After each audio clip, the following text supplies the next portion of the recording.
আজ নতুন সাজে এলো যে বৈশাখী রাত, হাতেতে যেন থাকে ও সুজন তোমারই হাত।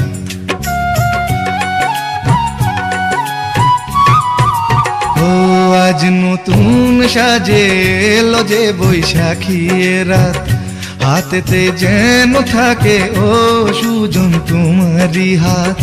উষ্ণ মধুর শুকনো বুকে আঁকে বাতাস ছবি, দিবারাত্রি যেন কাব্য লিখে যায় কোন সে কবি। স্বপ্ন জড়ানো মন চেয়ে থাকে অনুক্ষণে, এ কথা জানায় বারে বারে সোনালি প্রান্তরে ভ্রমরার গুঞ্জরে। সোনালি প্রান্তরে ভ্রমরার গুঞ্জরে। দক্ষিণা পবনেতে অন্ধ আবেগে থাকে না মন ঘরে, সোনালি প্রান্তরে।